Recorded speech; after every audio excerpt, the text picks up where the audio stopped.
መሬት እየመታ እንግዲህ ሰሞኑን በጣም አነጋጋሪ የሆነው ጋብቻ ሌላ ደግሞ አነጋጋሪ የሆነ ታሪክ ይዞ መጥቷል። በእውነት አስፈሪ እንበለው ጭካኔ እንበለው ብቻ በዚች በእህታችን ጁዲ ምስክርነት የሰማነው ነገር የሚያንቀጠቅጥ የሚያንዘፈዝፍ የሚያስፈራ አይነት ምስክርነት ነው። ሰፊ ትከሻን ያየንበት፣ ሰፊ ትዕግስትን ያየንበት፣ ሰፊ ቅንነትን ያየንበት ሲሆን በተቃራኒው ደግሞ ጭካኔን፣ ውሸትን፣ ምንዝርናን በጣም እግዚአብሔርን የማያከብሩ ነገሮችን አይተናል። እንግዲህ ብዙ እህቶቻችን ከዚች እህት አንዳች ነገር ተማሩ። ወደ ጋብቻው ስትገቡ በእውነት ከእህታችን ብዙ ነገር እሷ ከተጎዳችበት እሷ ህይወት ላይ ካለፈ የሰቆቃ ጊዜ እናንተ ደግሞ ትምህርት ውሰዱ ለማለት ነው የመጣሁት። በዚህ እህታችን ምስክርነት ውስጥ ግን እስኪ ለሌሎቻችንም ትምህርት ይሆናል ብዬ ያሰብኩትን አንዳንድ ነገሮች ላንሳ። የመጀመሪያው ነገር ጥድፍ ማለት እህታችን ራሷም ስላለች ነው። ጥድፍ ከጠየቃት በኋላ ወር ያህል ጊዜ ነው የቆዩት። ጥር ውስጥ ጠየቃት፣ የካቲት 11 ውስጥ ጋብቻቸው ተፈጸመ። እነዚህ ነገሮች ጋብቻችን ላይ ከፍተኛ መዘዝ ሊያመጡ እንደሚችሉ ሁልጊዜ እንረዳ። ምክንያቱም ስንቸኩል የምንመርጠውን ሰው ማን እንደሆነ ስለማናቅ ዋጋ እንከፍልበታለን። ምክንያቱም ጋብቻ የአንድ ሳምንት፣ የአንድ ወር፣ የአንድ ዓመት አይደለም። ስለዚህ እህቶቼ ጋብቻ ውስጥ ስትገቡ አብራችሁት እስከ ህይወታችሁ ፍጻሜ የምትኖሩት ሰው ስለሆነ በጣም በመረጋጋት ወስኑ። ጥድፍ እህታችን እንዳለችው አታድርጉት። እሷን በእርግጥ ጫና ተደርጎባታል። አዲስ ክርስቲያን ነች። ጥድፍ አድርጎ ደግሞ እዚህ ነገር ውስጥ ለምን እንዳስገባትም በእርግጠኝነት እሷ እዚህ ቪዲዮ ላይ ተናግራለች። ስለዚህ እናንተ ከእሷ ተማሩ። ጥድፍ ያለ ጋብቻ መዘዙ ከባድ ነው ማለት ነው። ሌላው በዚህ ውስጥ ያየሁት ነገር በጣም የሚገርማችሁ ነገር ሰውየው ወይንም ልጁ ፍጹም ስራ የማይወድ ነው። አንደኛ ሁሉን ነገር የምትሸፍነው እሷ ነች። አንዳንድ ጊዜ እንደዚህ ያለ ነገር ሊኖር ይችላል። በአንዱ ጎን ብቻ ብዙ ነገሮች ሊሸፈኑ ይችላሉ። ግን ያኛው የሚሸፈንለት ሰው በተለያየ ሁኔታ ላይሰራ፣ ስራ ላይኖረው፣ አገልጋይ ሊሆን፣ የገቢ ምንጭ ላይ ይችላል። ግን ሰነፍ ከሆነ በፍጹም እንደዚህ ያለ ጋብቻ ውስጥ አትግቡ።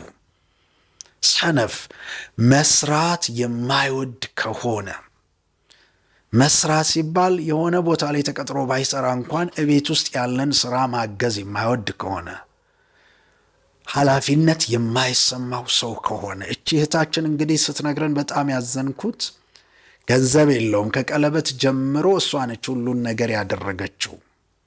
እንደገና ደግሞ እንደ ነገ ሰርጋቸው ሲሆን ድግስ ቤት አለ። ይህንን ድግስ እሷ ነበረች እየመራች ያለችው።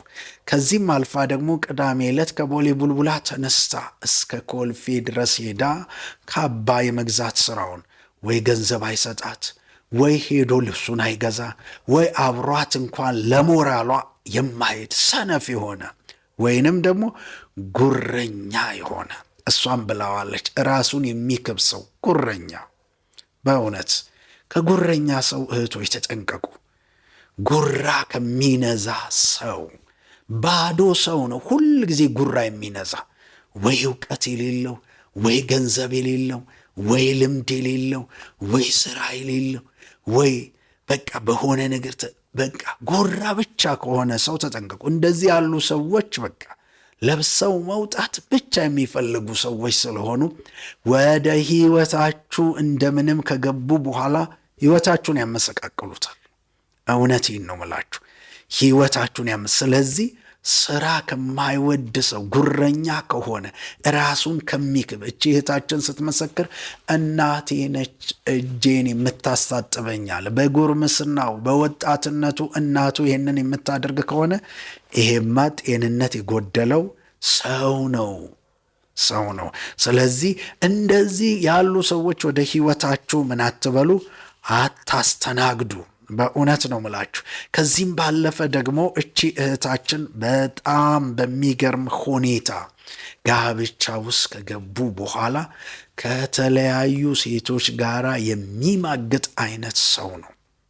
እንግዲህ እንደሰማችሁት ነው። ከተለያዩ ሴቶች ጋር ይማግጣል ይሄ ሰው።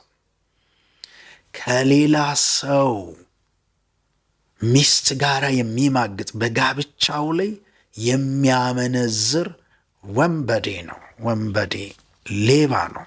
በእውነት ነው። እንደዚህ ያሉ ሰዎች አያፍሩም።